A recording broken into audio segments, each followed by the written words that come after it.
C'est pas celui qui persiste qu'on admire, ni celui qui absout, qui se justifie ou qui offre encore et encore des chances dans l'espoir qu'on reconnaisse sa valeur.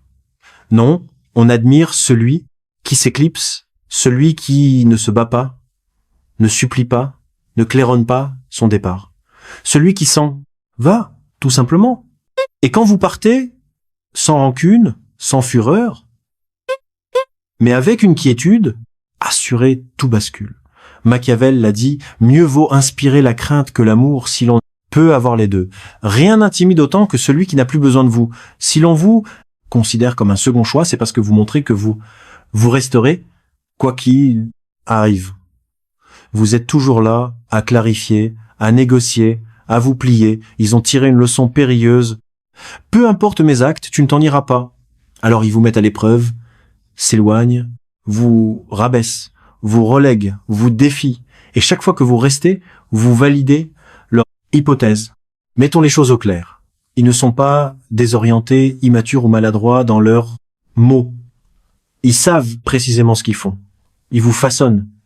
Chaque fois que vous courez après eux, que vous expliquez trop, que vous mendiez des explications, ils comprennent qu'ils peuvent vous faire mal, tout en vous gardant sous leur emprise. Le respect s'effrite, mais leur contrôle s'affirme.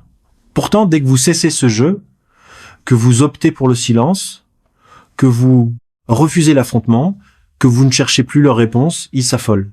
Pas à cause de vous, mais de votre distance. Vous avez rompu leur scénario, vous avez fait l'inattendu, vous êtes parti sans préavis, sans éclat, sans mise en scène, juste absent. Et cela, plus qu'un plaidoyer, une révélation ou un pardon, impose leur respect. Machiavel l'avait saisi, un prince gagne l'estime en étant un allié sincère ou un adversaire résolu. Soyez limpide dans votre présence, irréfutable dans votre absence. On ne redoute pas celui qui s'accroche, on n'estime pas celui qui implore. On respecte la distance. Les frontières établies sans un mot. Celui qui se tait et ne revient jamais. Visualisez ceci. Quelqu'un vous dénigre, se moque, vous manipule, vous trompe, puis s'évanouit. Vous envoyez un long texte, une tirade chargée d'émotions, et ils répondent « Haha, ça va ?» ou « Pourquoi tu dramatises ?» Vous venez de leur offrir du pouvoir. Ils voulaient pas votre affection, mais la preuve que vous êtes toujours à leur merci. Maintenant, changez de tactique. Ils vous manquent de respect, dépassent les bornes, et vous restez muet. Pas de réplique, pas de vengeance, pas de tentative de tout réparer. Vous vous évaporez. Brusquement, ils sont déstabilisés. Ils écrivent « Tout va bien ? Tu m'ignores vraiment ? Je n'imaginais pas que tu partirais. » L'équilibre du pouvoir s'inverse, non parce que vous avez triomphé, mais parce que vous avez refusé le combat. C'est la stratégie machiavélique, ne pas monter au créneau, mais s'extraire.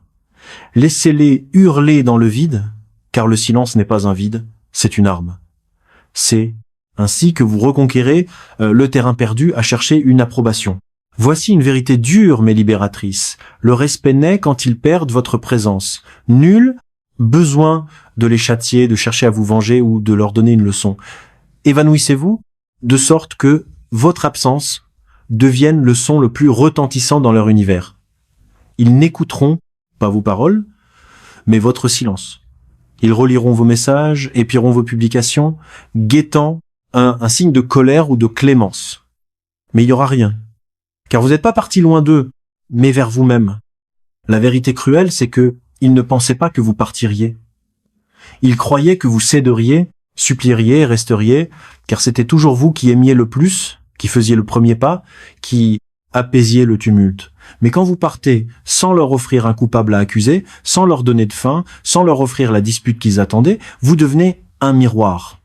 Dans ce miroir, ils découvrent leurs failles, leurs ruses, leur dépendance émotionnelle. C'est cela qui les obsède, pas votre rage ou votre douleur, mais votre absence de réponse. Machiavel savait que l'apprentissage passe par la perte, non par l'empathie ou la discussion, mais par l'impact. Il écrivait « Un prince doit savoir ne pas être bon. Cela semble impitoyable, mais c'est juste. Être bon toujours accessible, indulgent face à des affronts répétés. C'est pas une qualité, c'est une autodestruction émotionnelle.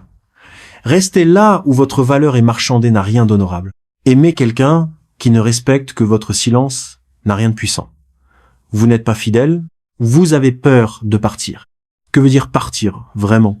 Ce n'est pas les bloquer avec fracas, publier des phrases ambiguës ou feindre l'indifférence, tout en surveillant leurs faits et gestes. Partir, c'est une métamorphose intérieure. Vous cessez de vous défendre, de justifier leur conduite, de croire qu'ils évolueront. Vous acceptez qu'ils n'évolueront pas, car ils n'ont jamais eu à le faire. Vous portiez seul le fardeau émotionnel, vous mainteniez le lien, vous en payez le prix. Partir, c'est cesser d'alimenter ce qui dysfonctionne. Et alors, il commence à chanceler. D'abord, c'est discret. Un like, un message vague, une louange inattendue. Ils font mine d'être détachés, mais c'est une façade. Ils sondent, espèrent, car vous êtes devenu une rareté, et ce qui est rare devient sacré, mais seulement après avoir disparu. Vous serez tenté de répondre, d'expliquer, de leur montrer ce qu'ils ont perdu. Résistez.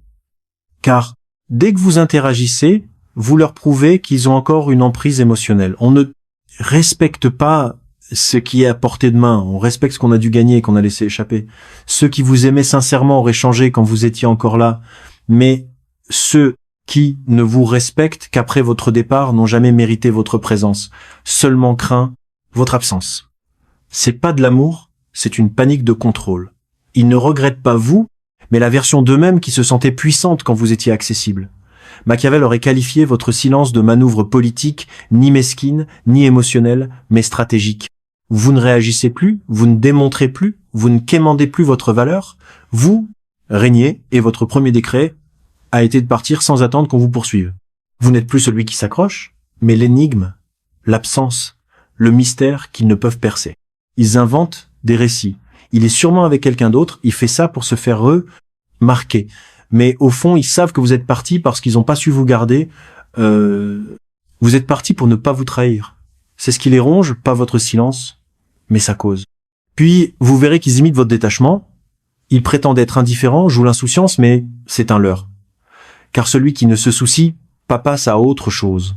Celui qui feint l'indifférence, scrute chaque détail, chaque silence, espérant votre retour, l'ancienne version de vous qui sacrifiez ses limites pour préserver le lien. Mais cette version n'existe plus depuis le jour où vous êtes parti. Machiavel affirmait « La première mesure de l'intelligence d'un dirigeant est dans le choix de son entourage. Qui avez-vous laissé rester? À qui vous êtes-vous justifié? Qui avez-vous toléré? C'est pas leur faute, c'est la vôtre. Mais c'est fini. Partir, c'est pas seulement quitter les autres, c'est refuser de vous accepter dans des lieux qui vous rapetissent. Plus d'explications, plus de réparations, plus de sacrifices pour ceux qui affûtent le couteau. Vous êtes passé émotionnellement accessible à émotionnellement inattaquable. Et le plus beau, vous n'êtes ni amer, ni furieux, ni fermé. Vous avez simplement compris, ceux qui ne vous respectent, qu'après votre départ ne méritaient jamais de partager votre chemin. Une vérité ultime à ancrer en vous. Vous n'avez jamais eu à hurler pour être entendu, à prouver votre dévouement, à vous épuiser pour être vu. Les bonnes personnes n'auraient jamais exigé cela. Elles vous auraient estimé dès le départ, changé pendant que vous étiez là, présenter des excuses sans contrainte. Mais elles ne l'ont pas fait. Alors elles n'ont plus accès à la version apaisée de vous, celle qui n'a pas besoin de conclusion parce qu'elle a déjà fermé la porte. Vous n'êtes ni cruel ni froid, vous êtes clair. Et pour les émotionnellement immatures, la clarté ressemble à un rejet. Mais c'est pas un rejet, c'est une reconquête de votre pouvoir. En partant, vous cessez d'attendre qu'on vous choisisse, qu'on vous voie d'arroser des terres stériles vouées au regret. Vous ne cherchez plus l'amour, vous inspirez le respect par votre silence. Laissez-les parler, conjecturer, réécrire le récit. Vous avez tourné la page. Vous n'êtes ni le méchant ni le héros, vous êtes la leçon. Et ceux qui n'ont pas su l'apprendre croiseront quelqu'un d'autre qui partira plus vite, plus discrètement, plus tôt. C'est la loi du pouvoir. En partant, soit ils s'élèvent pour vous rattraper, soit ils vous regardent disparaître vers des hauteurs qu'ils ne peuvent plus atteindre. Quoi qu'il arrive, vous l'emportez.